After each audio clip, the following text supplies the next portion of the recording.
we appreciate you being with us here today and very much appreciate your leadership. And Betsy, I'm taking a page out of your playbook. I'm using some technology today. I'm going to see if I can do this with my iPad. So Judge, we all know there's been a tremendous amount of transportation construction taking place in Tarrant County and North Texas over the past several years. Can you give us a brief update on what has been accomplished, what's happening now, and what we should see in the future as we try to get our residents around Tarrant County more efficiently? We've been very fortunate, Mark, over about the last 10 years. We have probably spent more than $10 billion on some of the projects that you've seen completed. Now, this is, again, a public-private partnership. You've seen things like the DFW connector, which is north of the airport. That was a little over a $1 billion, $1.1 billion. You've seen the North Tarrant Express, which was over $2 billion. Chisholm Trail recently, well, it opened up about a year or so ago, and thanks to the City Council and the NTTA, you can drive a little bit faster. The signs, you know, they passed it one week, the signs went up the next, so they didn't take any time in getting that up. But those are things that have been completed. And by the way, that DFW connector was the largest stimulus package in the whole country. Now again, even with that money as a stimulus package, there was still a lot of private money that was put into that. We have other things in progress. You see the screen there, 35. I kind of like 35 to 360. I grew up in Grand Prairie. They have been working on 360 for all 63 years of my life. and based upon what they're doing now, and that's the extension on down to 287 to the south, and we're finally getting the direct connects from I-30 to 360. They're going to continue to be working on it. We just had groundbreaking, in fact, up in the Grapevine area for the connects from 121 to 360 in that particular area. So that's going to be working on it. But 35, I know all of y'all just love sitting in that traffic at 35 North every day, just about any time of day. That's supposed to get finished by 2018. We have other things that are going on, 199.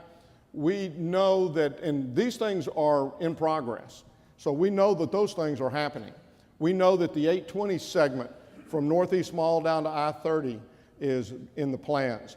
The one thing that we still got to work on and still got to try to push forward is the big mess down at 287, 20, 820, and 287 coming into Fort Worth. So that one's not quite funded yet, but really all of this has happened as a result of working together with some nonprofit partners, but it only happened because the legislature focused on transportation. And I want to thank all the state reps, the state senators that are here or their representatives are here, because without their emphasis on transportation, this wouldn't be happening.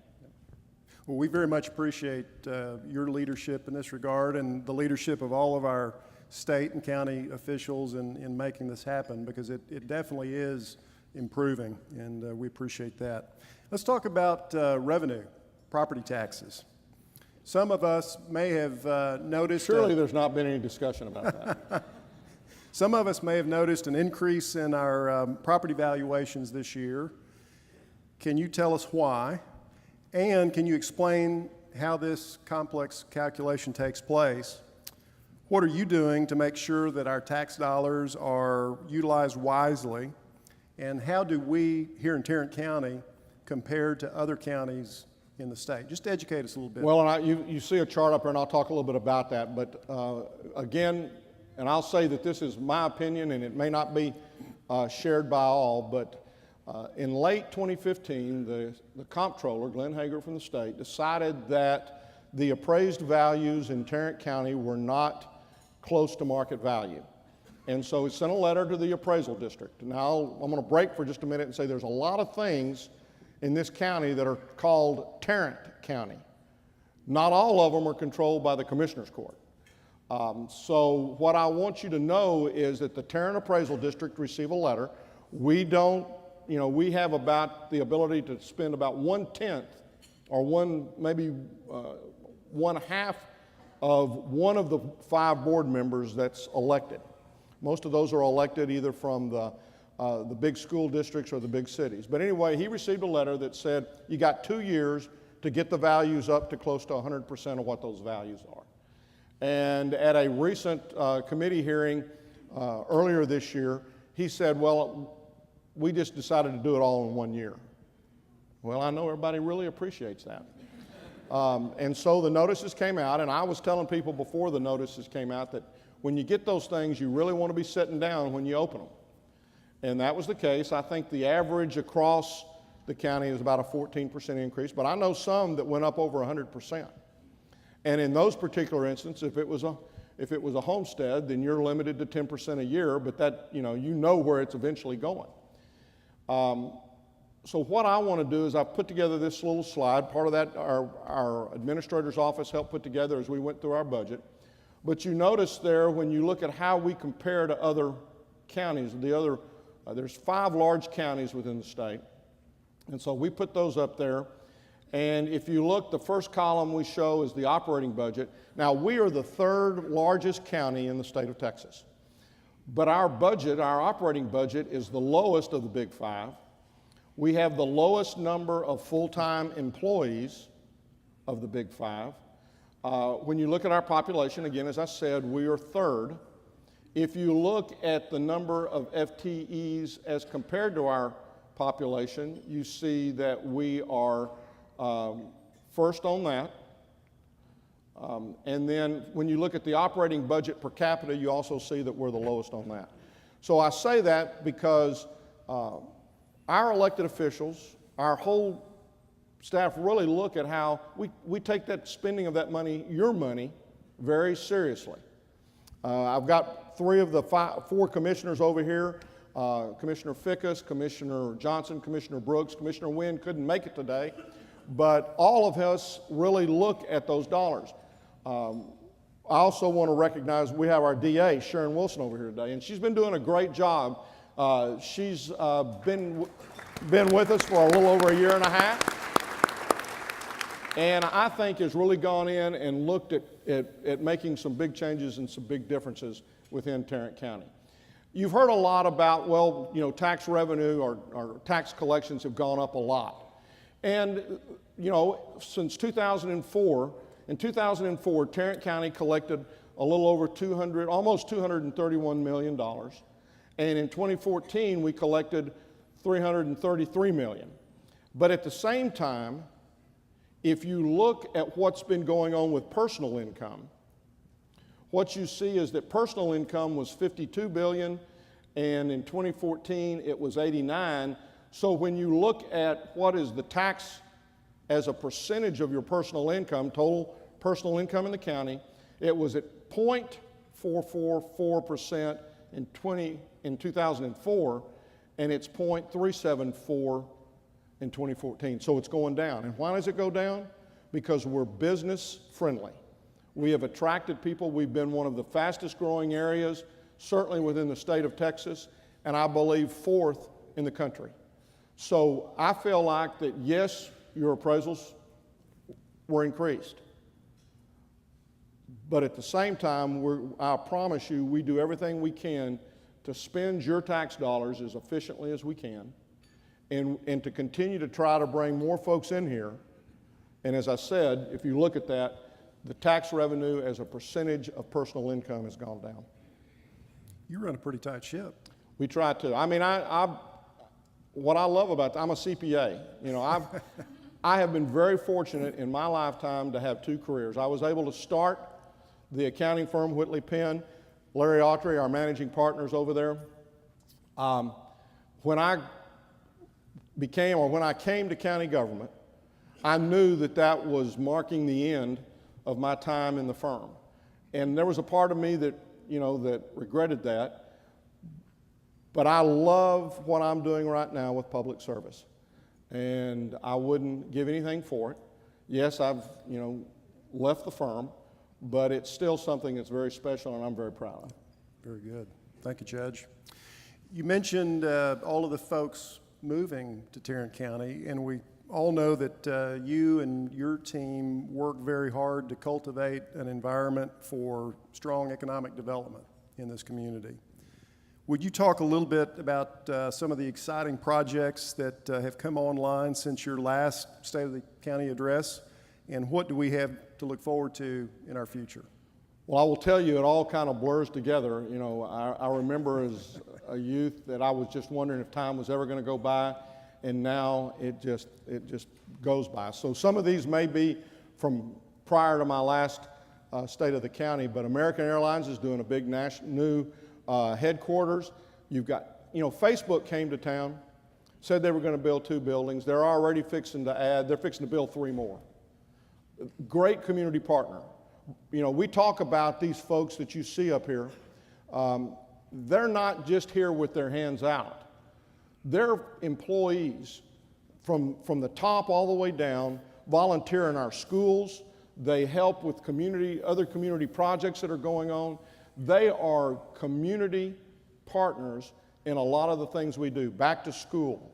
It is just fantastic. And again, Facebook came in, and before they'd ever started breaking ground, they said, what can we do to help you in the community? And we do a senior synergy project every year, and so they agreed to sponsor and to provide a keynote speaker that basically talked with the seniors about how to be careful if you're on Facebook.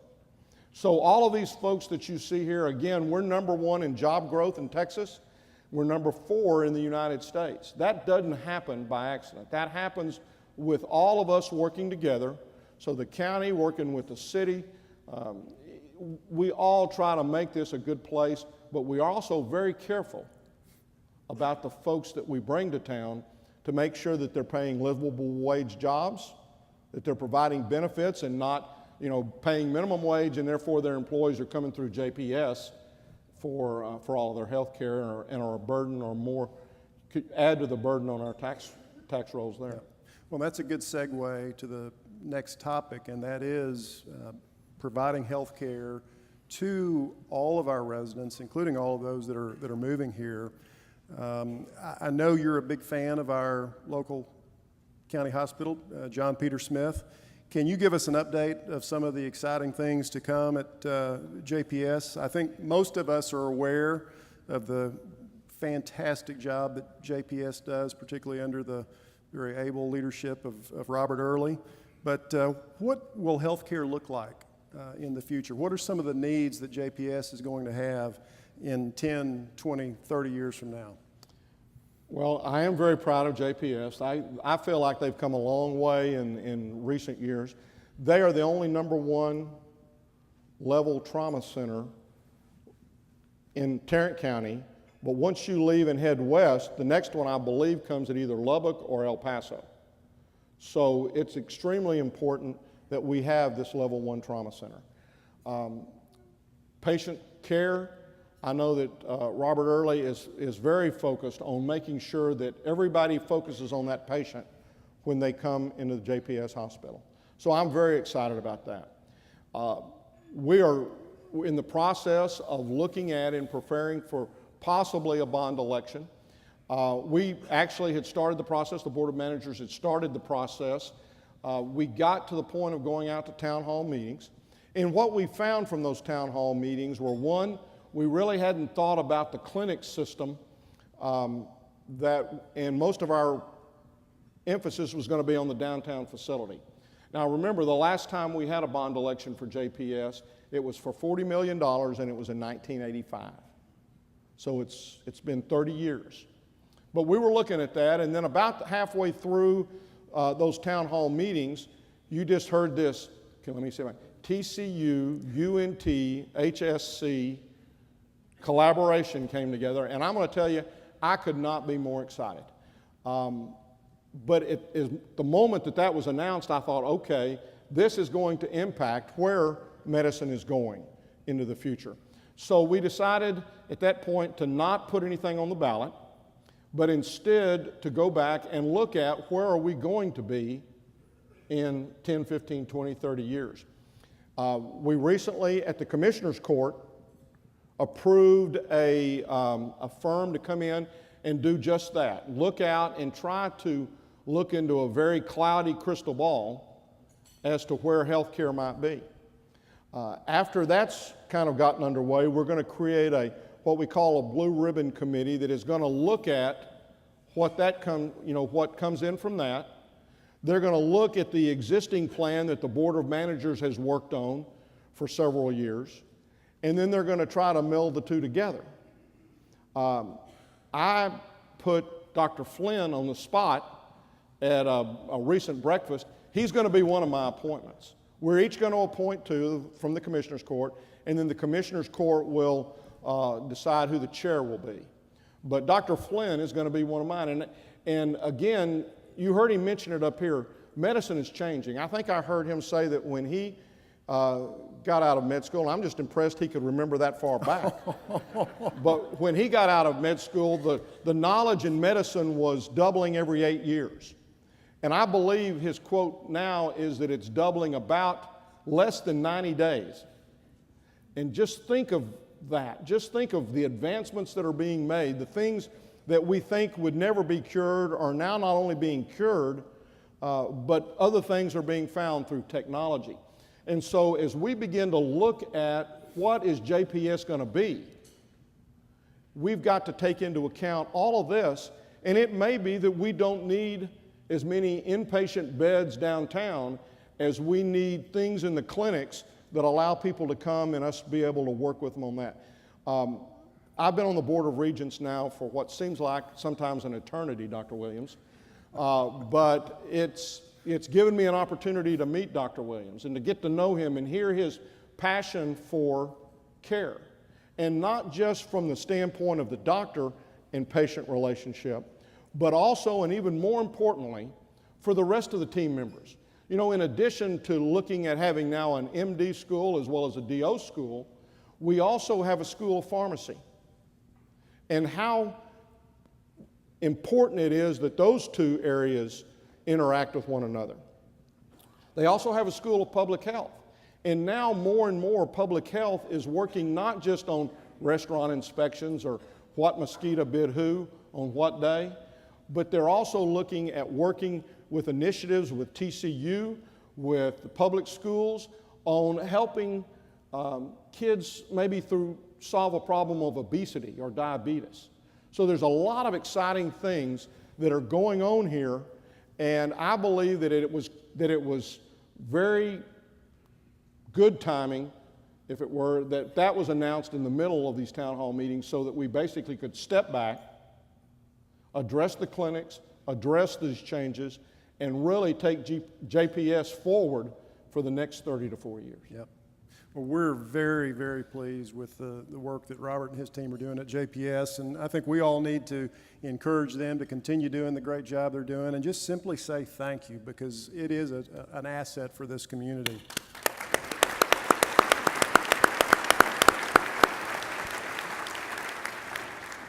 So, Judge Whitley, I think most of us would agree that we have to be smart about our own health, but there are a lot of other things that we need to be smart about as well. Many of us are aware that your first elected office was on the school board, and that one of your passions is early childhood education. Tell us a little bit about how and why you're involved with this issue, and what can we all do to get engaged as well? I think it's critical that we all get involved in that. I chair the Workforce Development Board. Mayor Price, Mayor Williams serve on that board with me, and we've focused, that budget is made up of about $72 million a year. 40 million of that 72, and remember, workforce development, so we're training people, but over 50% of that budget is spent on child care. And we have struggled with how we can encourage these parents to put their children in what will be a quality child care. And so what we're trying this year is the parents pay a fee, and we are going to reduce that fee by 10% if, in our workforce development folks, Judy and her group are someplace back over there, so you can, there they are, they're waving. But we're going to reduce that fee by 10% if they'll put their children in a child care that has been STAR qualified. There's a STAR system. So if they'll put it in a system that's got a star quality rated system, we'll give them a 10% discount. Now, you're hearing a lot about pre-kindergarten now. You know, when I went to school, it was first grade.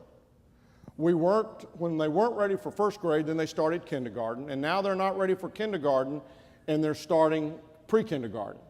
So bottom line, I think what we're trying to do, and what I think most of y'all in the room, and I know the mayor has got an initiative going here in Fort Worth, and I know Arlington is focused on this too, is we just need to accept the fact that we've got to educate them from cradle to, at a minimum, 12th grade, and hopefully take them on into universities that we've got here within the county.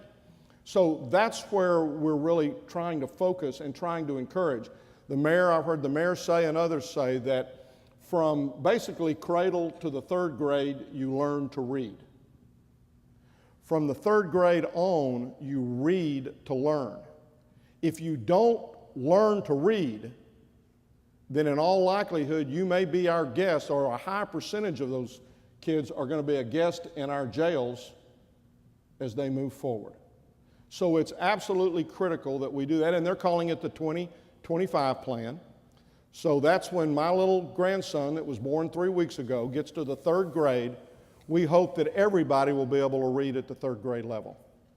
Now that happens, I just heard that that's coincidentally, I think, going to be the first year, 2025 will be the year when we have our first class graduate from our new MD school and finish their residency. So there's a lot of exciting things happening in Tarrant County, but you know, if we can get them through the 12th grade, I want you just to think about who we have represented in this room today. TCC, Tarrant County College. UTA, that's where I graduated from. Don't blame them for that. UNT, Health Science Center. We've got Texas Wesleyan. I'm not going to forget anybody here. We got Tarleton. All those folks, TCU. we've got They had a great football game Saturday night. I had them right there in the middle. We've got some great institutions that can provide tremendous education for folks within this community. And that should be our goal, because as was mentioned earlier, not only in medicine, but if you've got somebody, if they go to school here, they're more likely than not going to stay here, especially given all that we're doing to make this a place to come to and stay. Very good. As you just shared with us, there are many ways that we can help improve the next generation of leaders in Tarrant County. Speaking of smart and educated minds, we all know that anyone with any intelligence whatsoever is a fan of the team with the best record in the American League, our very own Texas Rangers. Oh, Rangers. I went to sleep before the game was over last night. Well, fortunately, they won. That's what I got up this morning and looked. So tell us what the Rangers mean for Tarrant County and some of the other very exciting things that are going on with the ball club. Well, let me preface all this by saying that the person who I succeeded was Judge Vandergriff. And there was not a stronger Ranger fan on this earth than Judge Vandergriff. So to say that it was important to him was very much an understatement. And that was something that he always was very proud of, and we always heard stories about the Rangers and how we got them here. And once we got them here, I don't plan on losing them. We think, there's a lot of conversation about the stadium and whether we should put the retractable roof on or build one with a retractable roof. And what I would just say to you is that you open up the possibilities of what events can occur by putting the roof on there. I was out there the other night. We'd had a big rainstorm up in Hurst, and I really didn't know whether we were going to have a ball game that night or not. Now, the ball games are going to happen. They may happen at 1 in the morning. They may happen the next day, but they're going to happen. But when you put a retractable roof on there, now what you've done is you've got a consistency. You can book a concert in there. You can book another event and not have to worry about well, it's April and May in Texas, and do we really want to risk doing all this and then the event get rained out? So I'm excited about it from that standpoint. I have talked with both convention and visitor bureaus about, and by the way, we had a joint meeting a couple of weeks ago with the Fort Worth and Arlington chambers in Arlington at the ballpark to really celebrate that going forward. Commissioner Wynn, I wish he was here today. He is very excited to be a part of this whole endeavor and really moving forward with this idea and with this, what I think is just has so many possibilities. Now just think, Austin has what they call a South by Southwest. It's a little event that occurs over 2 or 3 weeks, I believe. And they have a couple of locations and venues where they can put this stuff. But now let's bring that to Tarrant County, and let's think about what we could do with, even if it was just a country music festival. We'll have the new ballpark. We have AT&T Stadium in Arlington, but look at what we've got in Fort Worth. We've got Billy Bob's, we've got the new arena, we've got the old arena, we have convention center areas. In my mind, we could easily double or triple what they're doing in Austin right now with South by Southwest, because it would all be predictable. We don't have to worry about the weather, because regardless of what happens, we've got venues where we can take these folks in. So I'm very hopeful that that will be one of the other things. Now you've got jobs, you've got a lot of different things. The Rangers mean a tremendous amount to Arlington. And I know there's conversations about, well, the ballpark's only 15 years old or whatever. How old is it? It's 22 years old. Whew. Time flies when you're having fun, doesn't it? Hard to believe. It's not being bulldozed. It's going to be used. And then, oh, by the way, with the new retractable roof there, with the new, with AT&T Stadium, right in between there's going to be this little thing called Texas Live, which is going to be another great entertainment venue. Things are happening. I mean, just think of where downtown Fort Worth is today and what has occurred there over the last 20 years. We used to park in a parking lot right next to our administration building that had this old rickety building, which I've been told there were amazing things that happened in that building. But it's now a family law center. And think of the plaza. My wife and I come down on Friday nights just to sit out at Del Frisco's Grill or Bird's Cafe and watch people. We were down there, they have movies. Frozen was down there. The place was packed with kids just sitting there on the plaza watching the movie. What a great place to raise a family, to work, and to live right now in Fort Worth and really in all of Tarrant County. I heard an opponent of the new stadium say the other day that we don't need a new stadium. The fact of the matter is, if we don't build a new stadium, we're not going to need the one we have. And we need to keep the Rangers here in Tarrant County. Well, I will tell you that I firmly believe that if we do not build that stadium, that the Rangers will leave. They may not end up in Dallas, but let's look at Frisco, or let's look at some of the other communities that are very aggressive. I mean, right. I think we had hoped that as the Cowboys built their new training facility, I think we had hoped that it was going to be in Tarrant County. Well, it's up at, the $5 billion mile, and that wasn't the cost of the road. That's what's being developed up there now as a result, again, of a community, of a county that is business friendly and goes out of their way to try to encourage businesses to come here. And we don't realize how lucky we are about that, because I can tell you, having traveled some with counties over the country, that more times than not, I hear county officials say, well, the cities don't ever talk to us and we don't ever talk to them. And then they'll ask, well, why is Tarrant County growing so fast? And I said, because we do talk with our 41 cities, right. And we work with them to make things happen as opposed to finding ways to make things not happen.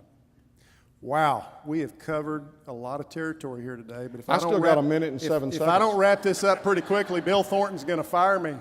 This So, says I still got a minute and, any final brief words of wisdom? I got Underscore 57 brief. seconds. I want to thank the citizens of Tarrant County and of Fort Worth. This is a great place to live. It's a great place because of the generosity that is in this room.